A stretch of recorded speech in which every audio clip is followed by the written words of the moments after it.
ज्ञानज्योती सावित्रीबाई फुले आधार योजना व स्वयं योजना 2026-27 तर नवीन फॉर्म या ठिकाणी सुरू झालेली आहे आजपासून. या योजनेमार्फत तुम्हाला वर्षाच्या या ठिकाणी 60,000 रुपयेपर्यंत स्कॉलरशिप मिळत असतो.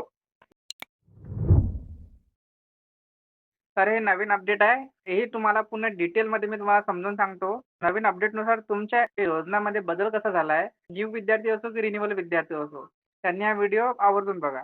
ठीक आहे.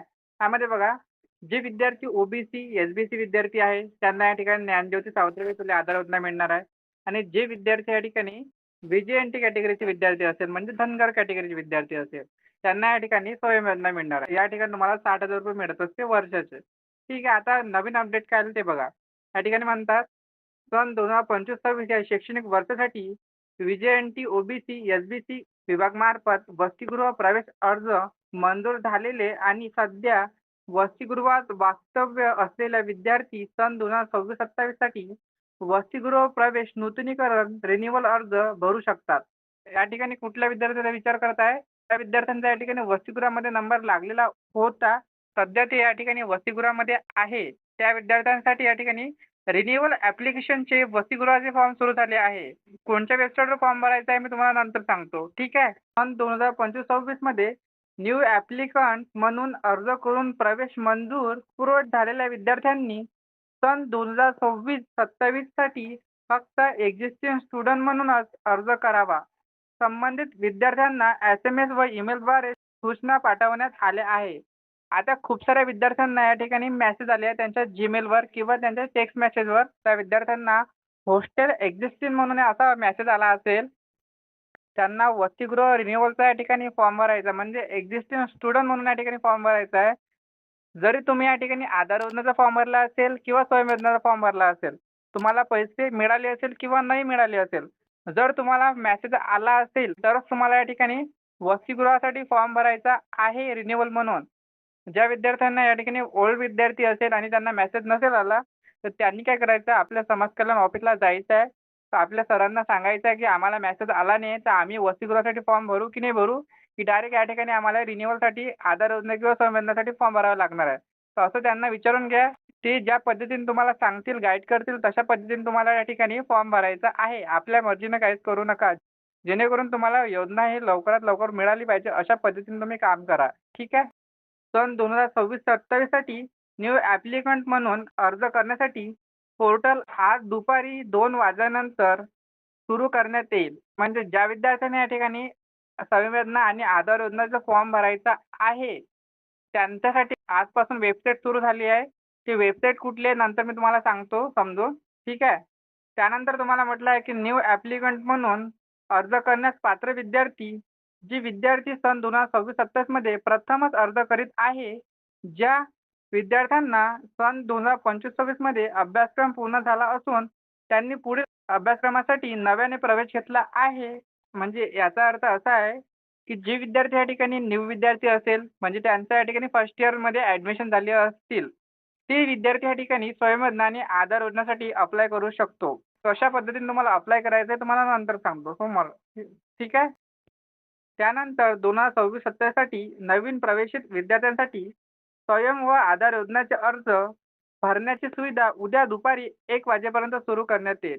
म्हणजे आजपासून हे तुमच्यासाठी नवीन ॲप्लिकेशन पोर्टल जे आहे त्याचे फॉर्म भरणं सुरू झालेले आहे. ठीक आहे. त्यानंतर मोस्ट आय-एम-पी, ज्या विद्यार्थ्यांच्या जिल्ह्यात किंवा तालुक्यामध्ये संबंधित विभागाचे शासकीय वसतिगृह उपलब्ध नाही, अशा पात्र न्यू विद्यार्थ्यांना आधार किंवा स्वयं योजनेअंतर्गत अर्ज करावा. उदाहरणार्थ, तुम्ही एखाद्या जिल्ह्यामध्ये किंवा तालुक्यामध्ये शिक्षण घेत आहे आणि ते कॉलेज तुमचं सर्टिफाईड आधार योजना आणि स्वयं योजनामध्ये झालेलं आहे, म्हणजे त्याला मान्यता मिळाली आहे आधार योजना स्वयं योजनामधून.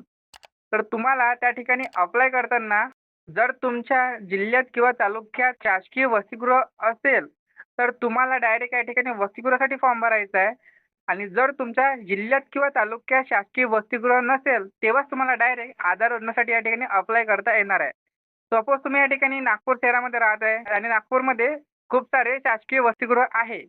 तर जे विद्यार्थी या ठिकाणी नवीन विद्यार्थी असतील त्यांना डायरेक्ट आधार योजना पाहिजे. परंतु तुम्हाला या ठिकाणी आधार योजनेचा फॉर्म भरता येणार नाही. वसतिगृहासाठी फॉर्म भरायचा आहे.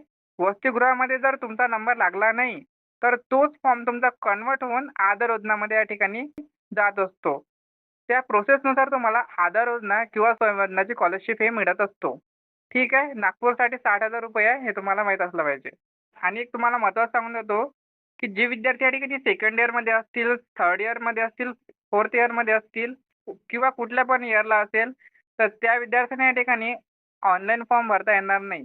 त्यामध्ये मेन्शन केलं आहेच नाही, की तुम्ही जर सेकंड इयरमध्ये असेल किंवा थर्ड इयरला असेल किंवा एक्झाम्पल कुठल्या पण इयरला असेल, तर तुम्ही या ठिकाणी अप्लाय करू शकता. असंच काही सांगितलं नाही आहे. ना तुमच्यासाठी या ठिकाणी वसतिगृहासाठी फॉर्म सुरू करण्यात आले आहे, नाही आधार योजनेसाठी फॉर्म अप्लाय करण्यासाठी आला आहे, नाही स्वयं भरण्यासाठी फॉर्म या ठिकाणी अप्लाय करण्यासाठी काही अपडेट आलेली आहे. ओन्ली वन या ठिकाणी फक्त न्यू विद्यार्थ्यांचाच विचार केला आहे या अपडेटमध्ये. त्यानंतर जे विद्यार्थी या ठिकाणी रिन्युअलचे विद्यार्थी असतील, त्यांना या ठिकाणी पैसे वगैरे आले असेल, तर त्यांच्यासाठी या ठिकाणी अपडेट आहे बघा. एक्झिस्टिंग विद्यार्थ्यांसाठी अर्ज भरण्याच्या तारखा नंतर जाहीर करण्यात येईल. म्हणजे ज्या विद्यार्थ्यांना या ठिकाणी हॉस्टेल एक्झिस्टिंग म्हणून मेसेज आला नाही आहे त्यांच्या ईमेलवर किंवा टेक्स्ट मेसेजवर, तर त्या विद्यार्थ्यांच्या या ठिकाणी रिन्युअल फॉर्मचे ॲप्लिकेशन डेट हे नंतर येणार आहे. अगोदर या ठिकाणी जे न्यू ॲप्लिकेशन फॉर्म निघाले आहे, त्याच्या या ठिकाणी प्रोसेस एंड होणार आहे किंवा त्या अगोदर सुद्धा या ठिकाणी तुमचे रिन्युअल ॲप्लिकेशनची डेट येऊ शकतो. नवीन अपडेट आली की मी या ठिकाणी व्हिडिओ अपलोड करणारच आहोत. ठीक आहे. त्यानंतर तुम्हाला म्हटलं आहे की सर्व पात्र विद्यार्थ्यांनी विवाहित मुदतीत वरील संकेतस्थळावर जाऊन ऑनलाईन अर्ज भरावेत. या ठिकाणी ऑनलाईन अर्ज भरण्यासाठी या ठिकाणी तुम्हाला लिंक दिलेली आहे. परंतु अगोदर तुम्हाला काय करायचं आहे, जे विद्यार्थी न्यू असतील किंवा रिन्युअल विद्यार्थी असतील, त्यांनी अगोदर ॲप्लिकेशन फॉर्म फिल करण्याच्या अगोदर आपल्या समाज कल्याण ऑफिसला भेट द्यायचं आहे. अगोदर जी आपली वेबसाईट होती आधार योजनेची म्हणजे हॉस्टेल मॅनेजमेंट वेबसाईट, त्यामध्ये हॉस्टेलचे फॉर्म, स्वयंचे फॉर्म आणि आधारचे फॉर्म हे ठिकाणी या तिन्ही ॲप्लिकेशनचा अगोदर कोलॅप होता. परंतु काय झालं आता हॉस्टेल मॅनेजमेंट या ठिकाणी वेबसाईट होती. ते या ठिकाणी अपडेट होऊन फक्त ओन्ली या ठिकाणी त्यांनी वसतिगृहासाठी ठेवली आहे आणि जे नवीन अपडेट या ठिकाणी झाली आहे, म्हणजे जे स्वयं योजना आणि जे आधार योजना आहे, याची जे या 2 योजनाला महा-डी-बी-टीमध्ये ॲड केलं आहे. तर तुम्ही ऑनलाईन फॉर्म भरण्याच्या अगोदर आपल्या समाज कल्याण ऑफिसला नक्कीच व्हिजिट करा. तिथे विचारून घ्या, की ॲप्लिकेशन फॉर्म कुठल्या वेबसाईटवर आम्हाला भरायचा आहे सर.